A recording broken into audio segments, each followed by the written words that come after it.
hello everyone. Just on my chair, but I don't hear myself twice. That would be very inconvenient. Things will be fine. Okay, so hi everyone.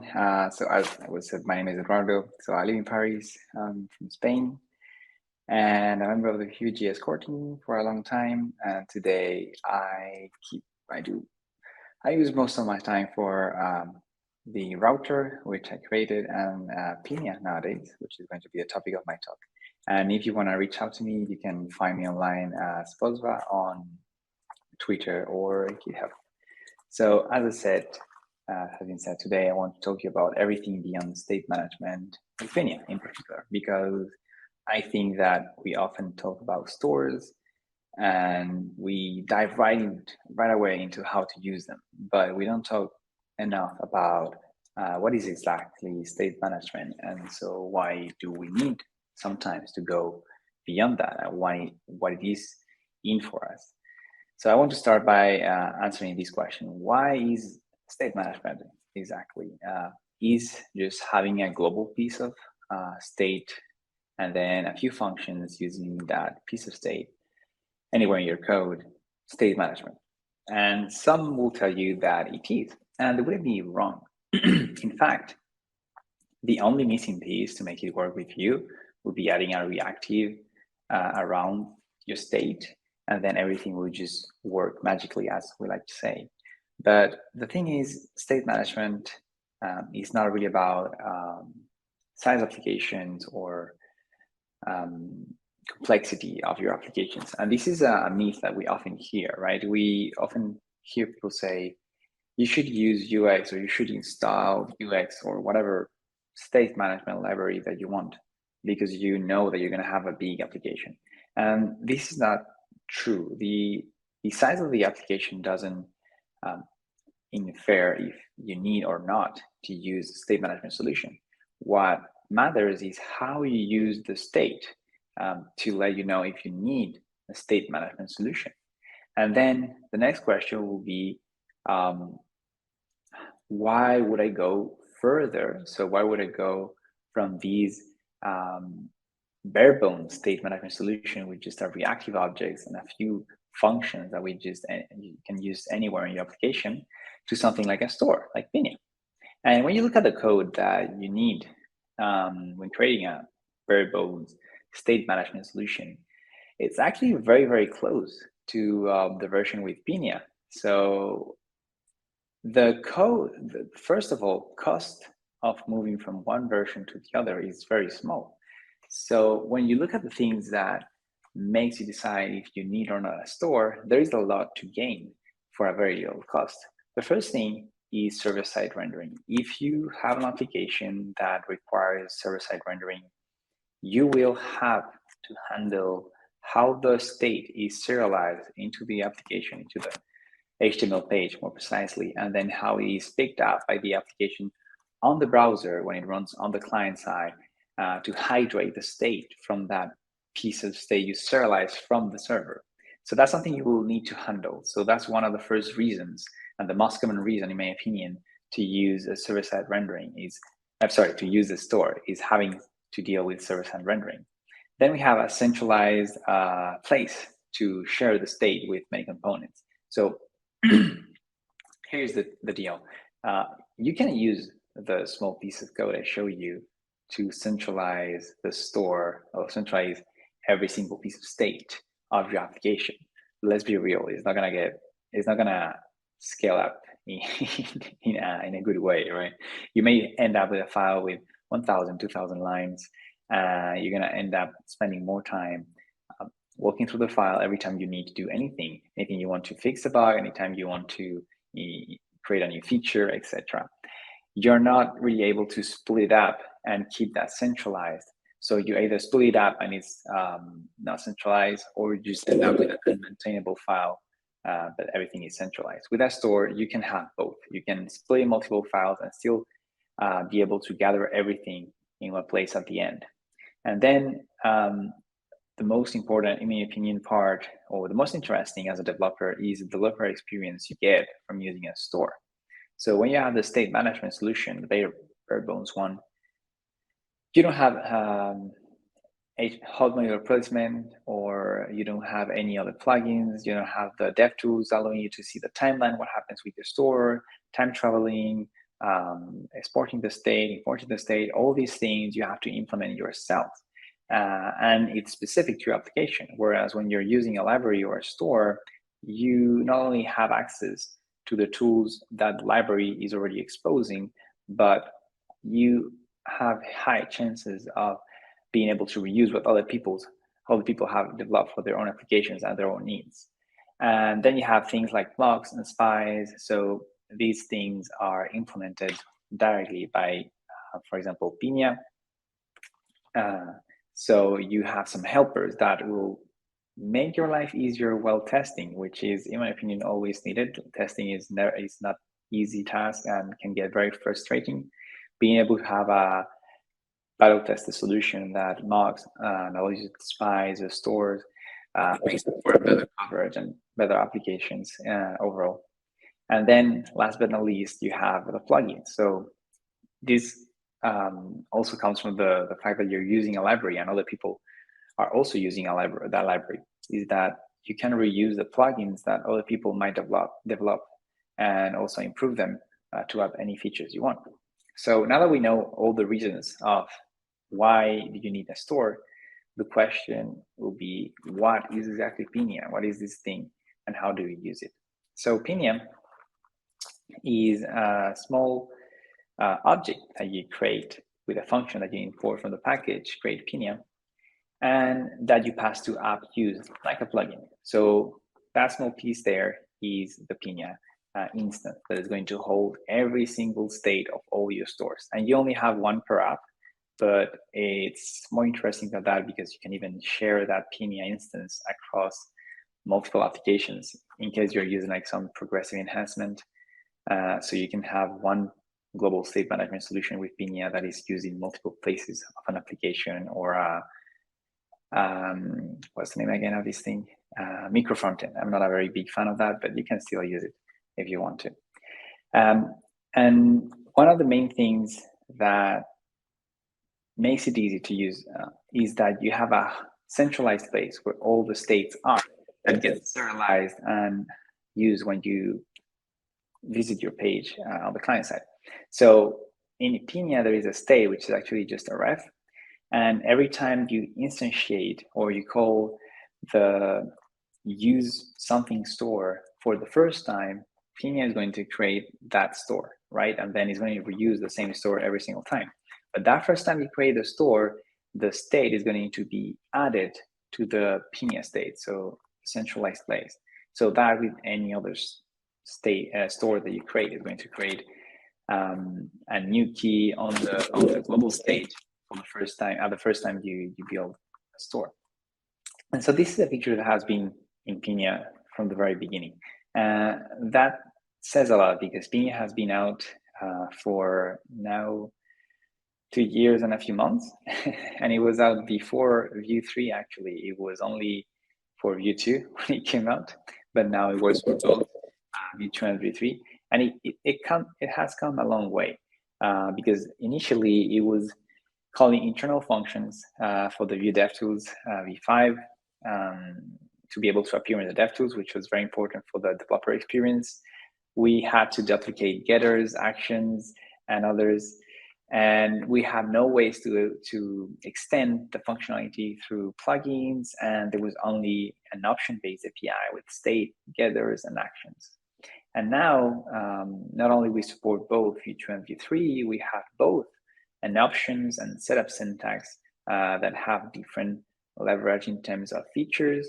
We also have very advanced DevTools support on the V6 of DevTools with a timeline and everything. We have a hot module replacement that works pretty neatly, a testing module to have all the mocking spies and make it much easier to test your stores, a module for Nuxt, and a whole lot of type-safe accessibility, which is not that easy when you know a little bit about it.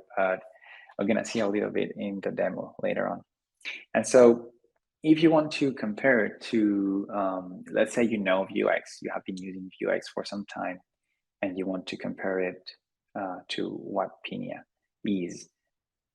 In Vuex, you create a store, you have the state, and you have the mutations, you have the actions and the getters. Now, if we come down to the small piece of store, this is where we're going to find the biggest change when it comes to state management with Pinia, is that the mutations no longer exist. So you just have to define the state, and then you can mutate that state anywhere you want. Now, these can be a double-edged sword, as you might not want to let the state be modified anywhere in your application, but it also allows for simple things like just binding to forms pieces of the state of the store, which has been previously a pain, having to use Writable Computer to read from the state and to write using a mutation. So Pinia gives you the flexibility to mutate the state directly, but also not to, and having actions or using other ways, because you also have a function patch that allows you to pass a partial state to mutate a state, or also a function, a mutator, which is useful when you have collections like sets or arrays. So you can just mutate the array instead of creating a new whole array, which can be very expensive in some occasions. And this is not all.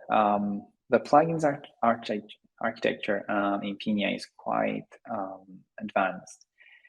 Mainly, you have 3 features that you want to use inside plugins, but you can also actually use them outside plugins. Subscribe is something that if you have used Vuex before, you might be familiar with.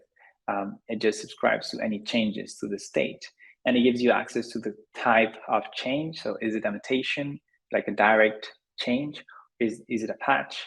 The store ID, even though depending on where you are, the store.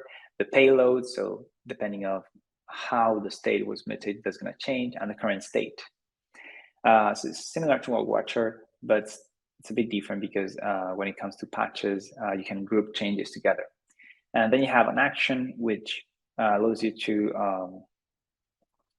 hook into the action calling. So it allows you to hook before an action calls and after an action calls, whereas that action fails or not. So even if the action is synchronous or asynchronous, it will work in both cases. So if the action throws, you will get on error. If the action returns a promise that rejects, you will also get on error. And otherwise, you will enter in the after. So allows you to run any code you want around actions. And finally, you can also augment the store by returning any properties you want. So for example, if you want to add the router to all of your stores, so you can call router.push inside of a store, you can just return in a plugin. So this is one-line plugin, router mark route with the actual router instance. The mark route is necessary to avoid for you to observe everything inside of the router, which is not necessary because it's not reactive. It's a function a little bit advanced in terms of reactivity, but it's well documented. If you want to take a look, just search mark route in the documentation and you will see a few interesting functions. And I want to bring attention to one small simple example of an action where you can just call on error to send any error that happens in your actions to a external service like Sentry or anything you want. So this is a plugin. This code works, okay? So you can just write this plugin in your main.ts or JS, and every time an action throws or rejects, you will be able to send an error to any service. So it's pretty cool. You can send the store. I'm just sending the name, the R's, and the error, which is the name of the action, the arguments past the action, and the actual error. But you can also pass the name of the store and everything if you want to handle absolutely all the stores that you have in your application. So this is useful if you want to gather all error handling of a specific layer of your business logic that you handle in stores. So it allows you to put that business logic, for example, data fetching if you want in a store, and then handle all the error handling inside a plugin with Pinia. which is very convenient. So you just don't have to catch every single API call you do. Okay, and now I want to show you a demo because some of the parts that are nice in Pinia cannot be shown with just slides. Specifically, the DevTools are quite difficult to show without an actual demo. So I have this playground running, okay? I'm gonna open the DevTools on the side. So you have Vue here running. And I have a very simple counter store, the most basic store possible. And I want to show you here the code for the store. So this is the page that you're seeing using the script setup and just having a counter with n and a button to increment that counter, and then just the whole state here. And here I have the whole store. So the store is just 4 lines here with the state, having just a number and having the small snippet of code to handle the hot module replacement. And here I just have a function delay to be able to wait like a sleep if you haven't written that in C or other languages, which I'm going to use later. Okay, so how does these work? Here, as you can see, I can just increment the state, and I can see here I can inspect all of my stores, which I could have more, but because I just visited this page, all the other stores haven't been registered yet. They don't even exist in the code base, in the code that is known by the browser. So here, if I want, for example, to add new properties, I can just add them and they will instantly appear here without changing any existing properties, which is very convenient. So for example, here, if I change these, because it was already there, it's not going to change the value that we had. However, if I remove one, that one is going to remove. As you can see, we only have n here, which is convenient. Here I have a double that I'm trying to display, but I haven't defined any getter named double. So if I go here and define that getter and say double, I'm going to use the state and say state.n times 2, probably the most seen example in stores. You're going to see the double appear magically. It doesn't reload the page or anything. And then you can do the same for actions. So here, let me define an action. It's going to be a sync. I'm going to create an action that decrements to 0. So that action is going to say, while n is bigger than 0, I'm going to decrement n, and then I'm going to await just 100 milliseconds, all right? So now I'm just going to increment that number a little bit, and I'm going to add a button here because I want to be able to click. So here I'm just going to copy this line and say counter dot decrement to 0. Usually I have that completion. I think something went wrong here in my editor. So I'm just gonna restart a few servers real quick. All right, I think I have a small bug in my repository here. Yeah, that's really weird. The type is correct here, but not here anymore. All right, doesn't really matter. Here, I'm going to change this decrement to 0, and I'm going to open the page, and now I have the button. And so if I click, it's going to count down to 0 very quickly. And now if I check the timeline, I'm going to see these small, there we go. I'm going to see these small, how do we call these small events all put together. And if we click on them, this is actually one action call, okay? So as you can see here, we have a group, we have decrement to 0 start, then we have deformations. You can see that n is changing from 7 to 6, and then until from 4 to 3, and so on until it gets down to 0, the very last mutation. And then we have the decrement to 0 n here. Now, what is interesting here is that, let me just increment this value real quick. I can just increment it here. Here in the timeline, I'm going to clear it up so I can see it much better. I'm going to decrement to 0 multiple times, and I'm going to increment a few times as well. So it went very quickly, but I decremented in parallel. So I called decrement to 0 3 times. They were all called in parallel, and they still appear here. All the mutations that happen inside of the action happen inside, and then any other mutation that happened outside while I was clicking here was displayed here differently. And then on every single action, you can see if you want the duration of the action. So it was 2.5 seconds for the first one. The last one is about 2 seconds. So this is pretty neat when you want to debug your actions, because you're able to really see where the mutation came from, which was one of the main problems we wanted to solve when we do mutations and commits, right? And here we don't even need that, which is pretty neat.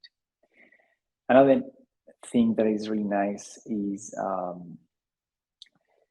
and something that people forget, is that we can still use the composition API here. So if I want to use, for example, it's not gonna autocomplete. If I want to use local storage, so for example, Vue.js Core has a function called use local storage that allows me to create a rep that is saved to local storage. So here, if I use that, here I can say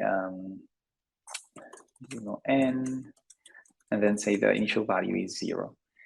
So now the n that we have not only is going to be just, everything is going to work the same way, but these values are going to be persisted to the local storage. So here, I need to reload the page here just to make sure that I have the local storage version working. And then if I increment and reload the page again, I can see that I have the 6 here. It didn't change, it got reloaded.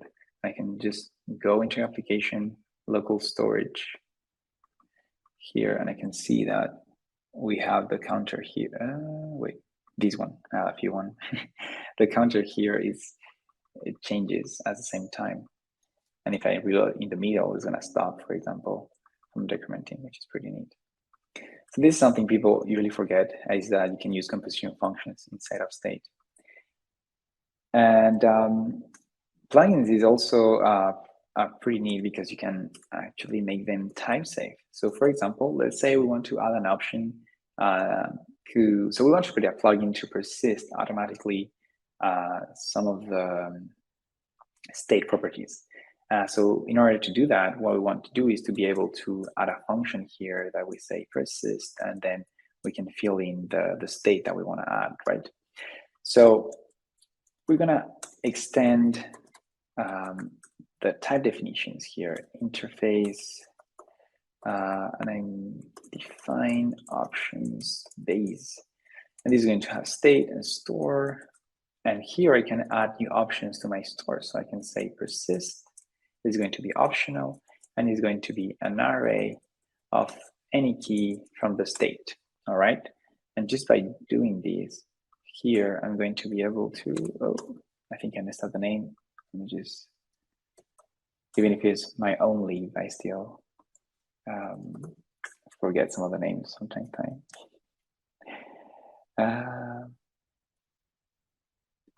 Yeah, define store options. All right, and now here I have an option persist.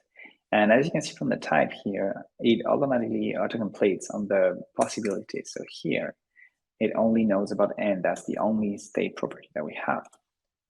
I could add more if I wanted to, and then it will appear here as well. So it's nice. And then on a plugin, so I could, if I wanted to create a plugin, which I'm just going to do very quickly, but I'm not going to finish it.